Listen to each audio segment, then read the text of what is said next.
মাছের ডিম আর মসুর ডাল কখনো কি ভেবেছেন এই দুটো একসঙ্গে রান্না করলে কতটা দুর্দান্ত স্বাদের হতে পারে? সাধারণ ডাল ভাতের একঘেয়েমি কাটাতে আজ নিয়ে এসেছি এক স্পেশাল রেসিপি। তাহলে চলুন দেখে নিই কিভাবে তৈরি করবেন এই ইউনিক রেসিপিটি। আজকে লাগছে এখানে 400 গ্রাম মাছের ডিম আর 100 গ্রাম মসুর ডাল। এটা দিয়েই আজকে রেসিপিটা বানাবো। এবার এই মসুর ডালটাকে একটু জলে ভিজিয়ে দেব আধ ঘন্টার জন্যে। আধ ঘন্টার মধ্যে ভিজে যাবে। আপনাদের হাতে যদি একটু বেশি সময় থাকে 1 ঘন্টাও ভিজিয়ে দিতে পারেন। আর এই ডিমটাকে আমি এবারে ধুয়ে পরিষ্কার করে নেব। এখানে আমি ডালটা আধ ঘন্টা ভিজিয়ে দিয়েছিলাম, দেখুন কি সুন্দর ভিজে গেছে। আমি এই ডালটা জলে ভালো করে দুবার করে ধুয়ে নিয়েছি। এবার এই জল থেকে ডালটা ছেঁকে আমি এই মিক্সিতে দিয়ে দেব। আর এই ডালটা কিন্তু চেষ্টা করব একটু শুকনো শুকনো করে বাটা, খুব বেশি জল দেব না, ওই জন্য এইভাবে জল ঝরিয়ে নিয়ে সবগুলো এর মধ্যে দিয়ে দেব। আচ্ছা, এবারে আমি এর মধ্যে 4 কোয়া রসুন, এই 4 কোয়া রসুনটা দিয়ে দিচ্ছি। আর হাফ ইঞ্চি আদা, এই হাফ ইঞ্চি আদা একটু ছোট করে কেটেছি, এটাকেও দিয়ে দিচ্ছি।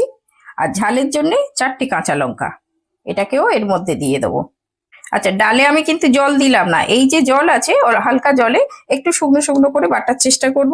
এবার এটাকে আমি একটা মিহি পেস্ট বানিয়ে নেব। পেস্টটা হয়ে গেছে, এই যে এইভাবে পেস্ট করে নিয়েছি। একটু দানা দানা থাকলেও কোনো অসুবিধা নেই।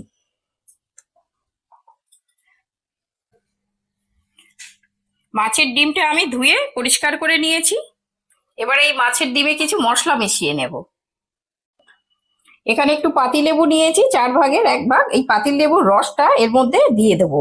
এই ডিমের মধ্যে কিন্তু লেবুর রসটা দিয়ে দেওয়াটা খুব দরকার। লেবুর রস দিলে মাছের মধ্যে যে একটা আষ্টে গন্ধ থাকে সেটা একদম থাকবে না, আর খাবার সময় টেস্টটা খুব সুন্দর হয়। এখানে 1 চামচ লবণ দিয়ে দিচ্ছি, আর খুব সামান্য হলুদ গুঁড়ো দিয়ে দিচ্ছি। এখানে যে ডালটা পেস্ট করেছিলাম, ডাল আর মশলাটা, আদা আর কাঁচা লঙ্কা, এইটাকে সব দিয়ে দেবো এই মাছের মধ্যে। এটা পুরোটাই দিয়ে দেবো।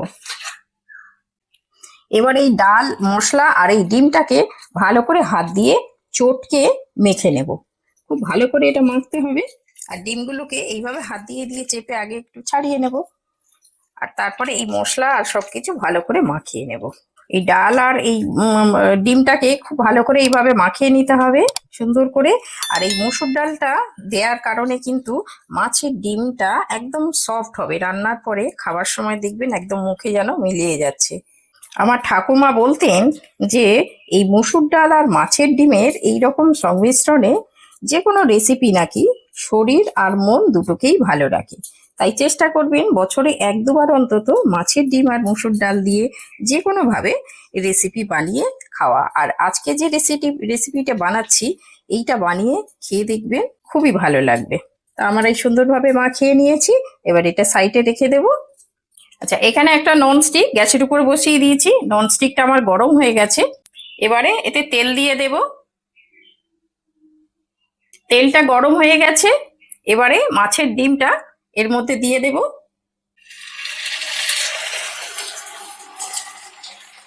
আচ্ছা, এই ডিমটা দিয়ে আমি এই হাত দিয়ে চারদিক করে একটু ছড়িয়ে দিলাম, সমান করে দেব এইভাবে।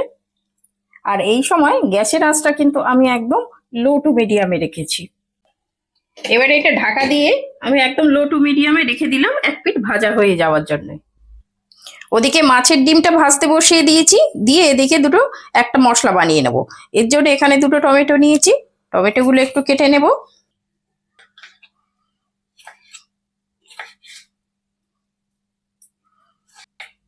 এগুলো কেটে নিয়েছি। এই যে ডাল বেটেছিলাম এই বাটির মধ্যেই আমি এগুলো দিয়ে দিচ্ছি। এগুলো একটু পেস্ট করে নেব, সেই জন্য বড় বড় করে কেটে নিয়েছি। আর লাগছে এখানে 5 কোয়া রসুন নিয়েছি, এই রসুনটাও দিয়ে দিচ্ছি।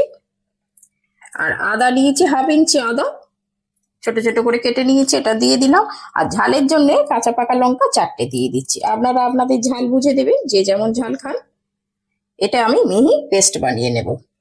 পেস্টটা হয়ে গেছে, দেখুন এইরকম হবে। এটা আমি এবার সাইডে রেখে দিচ্ছি। এবার ঢাকাটা খুলে নিচ্ছি। এদিকে মাছের ডিমটাও প্রায় হয়ে গেছে।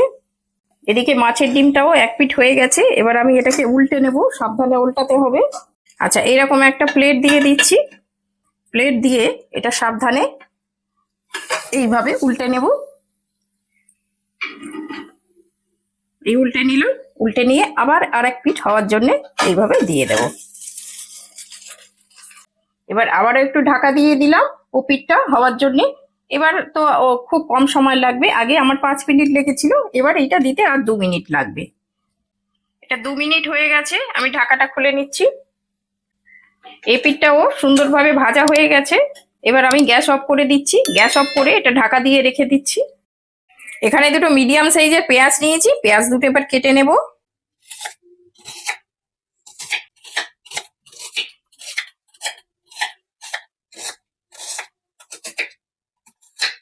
পেঁয়াজটা আমার কাটা হয়ে গেছে।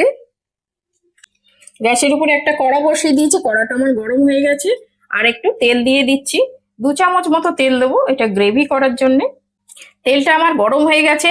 আচ্ছা, আমি কিন্তু একটু কম তেল দিয়েই রান্না করছি, আপনারা চাইলে একটু বেশি তেল দিতে পারেন। এবার আমি কিছু ফোড়ন দেব। আচ্ছা, এখানে একটা তেজপাতা 2 টুকরো করে নিয়েছি, এটাকে দিয়ে দিচ্ছি। আর একটুখানি দারচিনির টুকরো, এটাকেও দিয়ে দিচ্ছি। আর একটু 1/2 চামচ জিরে, গোটা জিরে, এটাও ফোড়নে দিয়ে দিলাম। ফোড়নটার ভাজা গন্ধ বেরিয়েছে, এবার পেঁয়াজটা দিয়ে দেব।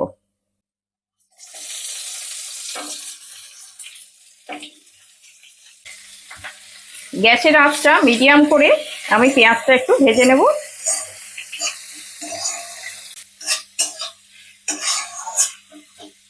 পেঁয়াজটা একটু এইভাবে ভাজা হতে থাক, আমি গ্যাসের আঁচটা কমিয়ে দিয়েছি।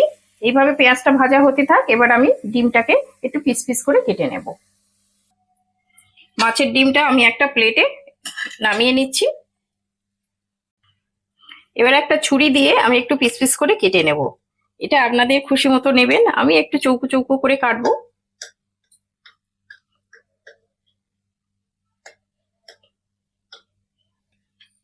একটু বড় বড় সাইজ করে আমি কেটে নিয়েছি এইরকম, দেখুন। এটা আপনারা আপনাদের পছন্দ মতো কেটে নেবেন। আর এইগুলো কিন্তু এইভাবে শুধু মুখেও খেতে কিন্তু ভালো লাগে, বা ডাল ভাতেও খেতে পারেন এগুলো। আর এই যে মসুর ডাল দেয়া রয়েছে, একদম কিন্তু সফট নরম, একদম কি সুন্দর দেখছেন, স্পঞ্জের মতো। পেঁয়াজটা আমার ভাজা হয়ে গেছে, দেখুন হালকা করে ভেজে নিয়েছি, এর বেশি আর ভাজবো না। এবারে মিক্সির যে পেস্টটা বানিয়েছি, এই পেস্টটা এবার ঢেলে দেবো।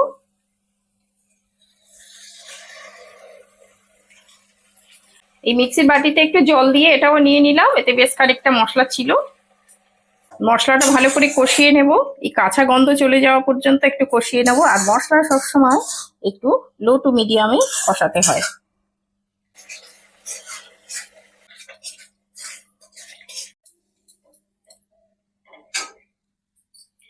আজ আমি আপনাদের জন্য নিয়ে এসেছি একদম ঘরোয়া কিন্তু দারুণ টেস্টি একটা রেসিপি।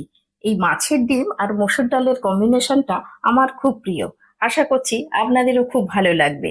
আর আজকের এই রেসিপিটা যদি আপনাদের ভালো লেগে থাকে, তবে রান্না বাংলা ব্লগ চ্যানেলটিকে সাবস্ক্রাইব করে আমার পাশে থাকবেন।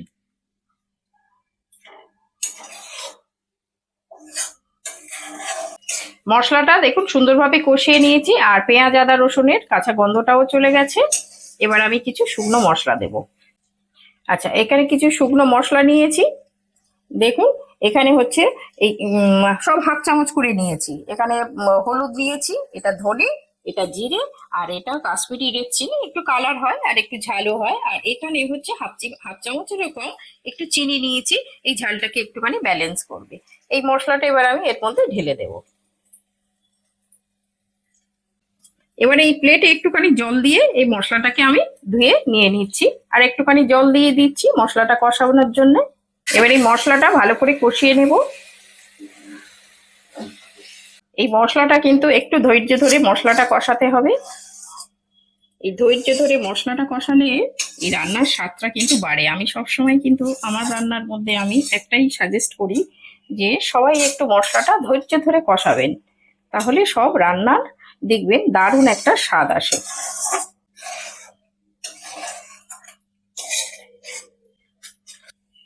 মশলাটা দেখুন সুন্দরভাবে চারদিক দিয়ে তেল ছেড়ে দিয়েছে মশলা থেকে। এবার আমি পরিমাণ মতো জল দিয়ে দেব, একটু বেশি জল দেব। মাছের ডিম একটুখানি জল টানে, সেই হিসেব করে একটু জলটা দিতে হবে। এবার স্বাদ মতো লবণ দিয়ে দিচ্ছি। এবার এটা ভালো করে মিশিয়ে দেব, আর এই ঝোলটা ফুটে ওঠা পর্যন্ত একটু অপেক্ষা করব।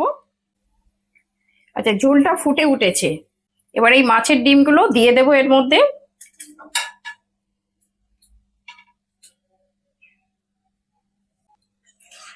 একটু এইভাবে মিশিয়ে দেব।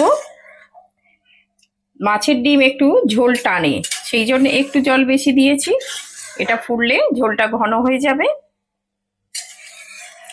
আচ্ছা, এর মধ্যে হাফ চামচ গরম মশলা এটা আমি ছড়িয়ে দিচ্ছি। আর এই 4টে কাঁচা লঙ্কা একটু মুখ চিড়িয়ে নিয়েছি, এটাও দিয়ে দিচ্ছি। এই কাঁচা লঙ্কার ফ্লেভারটা শেষে খুব ভালো আসে। আর এই উপর থেকে 1 মুঠো ধনেপাতা ছড়িয়ে দেব।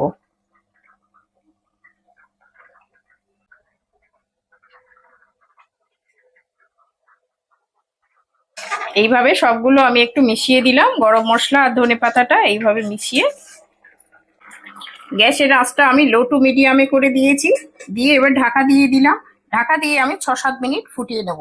ফুটিয়ে নিলে ডিমটাও ভালো সিদ্ধ হয়ে যাবে আর গ্রেভিটা একটু ঘন হয়ে যাবে। আমার এই ছোট্ট রান্নাঘরটি আপনাদের ভালোবাসাতেই বড় হয়ে উঠছে। আজকের এই রেসিপিটা আপনারা বাড়িতে একবার ট্রাই করুন, আর কেমন হয়েছে কমেন্টে অবশ্যই জানাবেন।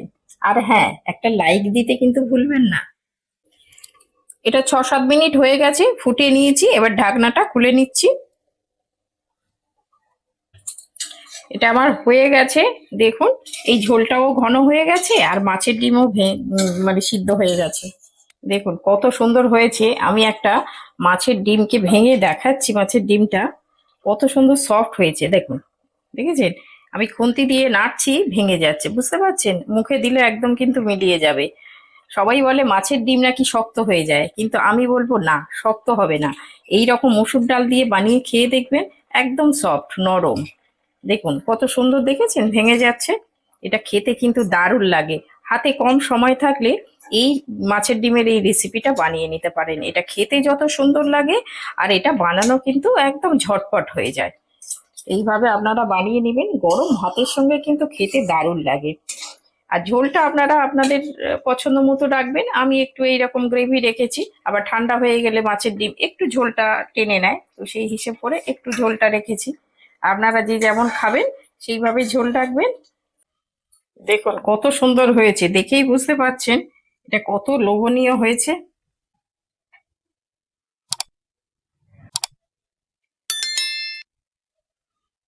আজকে দেখো মাছের ডিম আর মুসুর ডাল দিয়ে একটা পদ করেছি, খেয়ে দেখো তো কেমন হয়েছে। মুসুর ডাল দিয়ে মাছের ডিম? হ্যাঁ, মুসুর ডাল দিয়ে মাছের ডিম, এটা একটা নতুন রান্না করলাম। খেয়ে দেখো কেমন হয়েছে। মুসুর ডাল তো এমনি টেস্টি, আর তার সাথে মাছের ডিম ভালো তো হবেই। হ্যাঁ, ঠিক আছে, খেয়ে দেখি। দেখো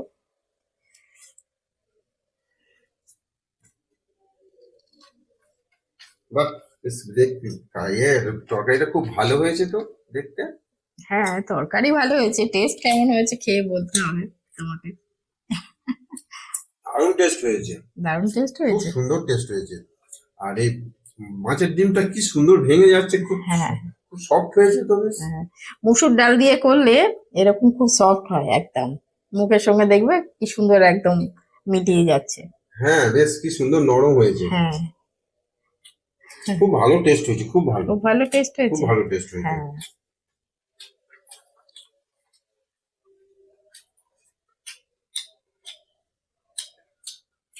গরম ভাতের সঙ্গে ভালো লাগছে খুব খেতে। ভালো লাগছে। হ্যাঁ, এরকম ভাবে রান্না করলে খেতে খুবই ভালো লাগে। দুটোই তো টেস্টি না? হ্যাঁ, মাছের মুসুর ডিমটা ডালটা, যেমন টেস্টি, হ্যাঁ মুসুর ডালও মুসুর tasty। ডালও খুব টেস্টি, এই জন্য দিয়েছি। সবচেয়ে ভালো লাগে যে মাছের ডিমটা কি সুন্দর নরম হয়েছে। হ্যাঁ, নরম হয়ে মুসুর ডালটা দেয়া রয়েছে বলে নরম। এমনি অন্য কিছু দিয়ে করলে মাছের ডিম সাধারণত শক্ত হয়, কিন্তু এটা দিলে একদম পুরো নরম সফট হ্যাঁ, আমি একদম। তো আগে যখন খেয়েছি দেখেছি বেশ শক্ত, হ্যাঁ, কিন্তু এবার বেশ নরম। বেশ নরম।